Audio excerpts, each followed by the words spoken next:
கர்த்தருக்கு ஸ்தோத்திரம். இன்றைக்கி கூட ஆதியாகமம் 24ஆம் அதிகாரத்தை பார்க்க போகிறோம். இந்த 24ஆம் அதிகாரத்தில் ஈசாக்குக்கு பெண் பார்க்கும் படலம் அப்படின்னு சொல்லி நம்ம ஒரு தலைப்பை வச்சுக்கலாம். அதை பற்றி தான் இன்னைக்கு பார்க்க போகிறோம். ஆபிரகாமுக்கு ரொம்பவே வயசாகிடுச்சு. அவர் என்ன பண்ணான்னு அவங்க வீட்டில் மூத்தவராக இருக்கிற ஊழியக்காரர், அதாவது ஒரு வேலைக்காரன் எலியேசர், அவரை கூப்பிட்டு சொல்கிறாங்க, நீ போய் என்ன பண்ணுனா என் மகனுக்கு ஒரு பெண் பார்க்கணும். எங்கே பார்க்கணுன்னா என்னோட இனத்தார், என்னோட தேசத்துக்கு போய் பெண்ணை பார்த்து அந்த பெண்ணை நீங்கள் கூட்டிகிட்டு வரணும். இந்த கானான் தேசத்தில் நீ என்னோட மகனுக்கு பெண் பார்க்கக்கூடாது அப்படின்னு சொல்கிறாங்க. உடனே எலியேசன் கேட்குறாங்க, அது எப்படி எஜமானே, இப்போ அந்த பொண்ணு வரலைன்னா உங்கள் பையனை நான் உங்களோட ஊருக்கு கூப்பிட்டு போகலாமான்னு. உடனே ஆபிரகாம் சொல்கிறாரு, கூட்டிகிட்டு போகக்கூடாது. எனக்கு என் தேவன் என்ன பண்ணியிருக்காரு, ஆணையிட்டு கொடுத்துருக்குறாரு, உன்னோட சந்ததிக்கு இந்த தேசத்தை தருவேன்னு சொல்லிட்டு. அதனால் கண்டிப்பாக தேவன் அவரோட தூதனை அனுப்பி உனக்கு வழியில் எல்லாவற்றையும் பிரயாணத்தையும் வாய்க்க பண்ணுவார், அந்த பெண் உங்க கூட வருவாங்க அப்படின்னு சொல்லி அனுப்புகிறாங்க. எலியேசருக்கு புரிந்து இருக்கலாம், புரியாமல் இருக்கலாம். ஆனால் என்ன பண்ணுறாங்க, எஜமானுடைய வார்த்தைக்கு கீழ்ப்படிந்து வேலைக்காரங்க, ஒட்டகங்கள், அப்புறம் இருக்கிறதுலே கிஃப்ட் பண்ணுற மாதிரி பரிசளிக்கத்தக்கதான சிறந்த பொருள் எல்லாத்தையுமே எடுத்துகிட்டு என்ன பண்ணாங்க, பிரயாணமாக போகிறாங்க.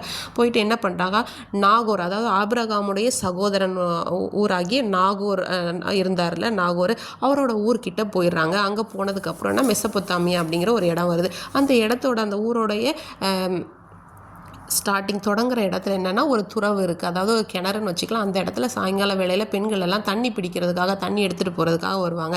அப்போ இவர் எலியேசர் சொல்கிறாங்க, மனசுக்குள்ளே கடவுள்கிட்ட ப்ரேயர் பண்ணிவிட்டு சொல்கிறாங்க, என்னோட தாகத்துக்கு தண்ணீர் கொடுத்து நான் தண்ணி கேட்கும்போது என் ஒட்டகங்களுக்கும் வார்ப்பேன் அப்படின்னு யார் சொல்கிறாங்களோ அவங்க தான் நீங்கள் எஜமானுக்கு நியமித்திருக்க பெண் அப்படின்னு சொல்லி கடவுள்கிட்ட சொல்லிட்டு என்ன பண்ணுறாங்கன்னா, ரெபேக்கால் அந்த சாயங்கால வேளையில் தண்ணி எடுத்துகிட்டு மேலே ஏறும்போது இவங்க கேட்குறாங்க, எனக்கு கொஞ்சம் குடிக்க தண்ணி தாங்கன்னு.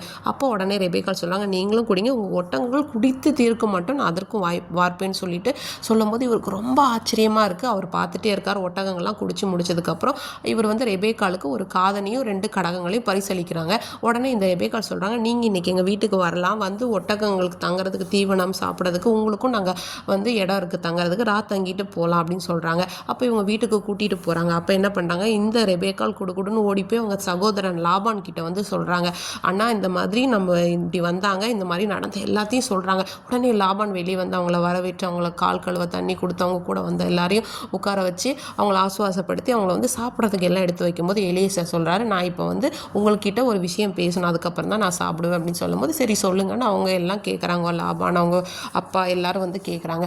அப்போ எல்லா காரியத்தையும் விவரித்து சொல்கிறாரு. ஏசப்பா எப்படி நடத்திட்டு வந்தாங்க, இந்த மாதிரி ஆபிரகாம் என்ன சொன்னார், தேவனுடைய தூதன் வழி நடத்துனது எப்படி, இவர் என்ன ஒரு உடன்படிக்கை இவரோட மனசில் பண்ணார், அது எப்படி தேவன் பதிலளித்தார், எப்படி ரெபேக்காலை பார்த்தாங்க, எல்லாத்தையும் விவரித்து சொல்கிறாங்க. உடனே அவங்க, அதாவது ரெபேக்காலுடைய வீட்டில் உள்ளவங்க சொல்கிறாங்க, இதுதான் கர்த்தருக்கு சித்தம் அப்படின்னு நடக்கணும்னு இருந்தால் இந்த காரியம் கர்த்தரால் வந்தது அப்படின்னு நாங்கள் நம்புகிறோம். கண்டிப்பாக எங்கள் வீட்டு பெண்ணையும் நாங்கள் ஒரு வார்த்தை கேட்கணும்னு சொல்லி அவகிட்ட கேட்குறாங்க, உனக்கு இவங்க கூட போகிறதுக்கு மனதாக இருக்கா அப்படின்னு சொல்லி அவங்களும் சரின்னு சொல்கிறாங்க. உடனே அவங்க எல்லாரும் சேர்ந்து குடும்பமாக அவளை வாழ்த்தி, என் சகோதரியை கொடியை பெருகுவாயாக அப்படியெல்லாம் சொல்லி அவள் கூட வேலைக்காரர்கள் எல்லாம் கொஞ்சம் பேர் அனுப்பி அவங்க ஊருக்கு போகிறாங்க. அப்படி போகும்போது என்ன ஆகுதுன்னு பார்த்தீங்கன்னா, சாயங்கால வேளையில் ஈசாக்கு தியானம் பண்ணலாம் அப்படின்னு சொல்லி வெளியே வரும்போது இந்த ஈசாக்கை பற்றி கேட்குறாங்க ரெபேக்கா எலியேசர்கிட்ட, இவர் யாருன்னு, இவர் தான் என்னோட எஜமான்னு சொன்னோன்னே அவன் முக்காடிட்டு பணிந்து கொள்கிறா. அதுக்கப்புறம் ஈசாக்கும் ரெபேக்காவுக்கும் என்ன ஆகுது, திருமணம் ஆகுது. ஈசாக்கு அவங்க தாயை இழந்த, சாராளை இழந்த துக்கம் நீங்கி ஆறுதல் அடைந்தார் அப்படின்னு சொல்லி பார்க்குறோம்.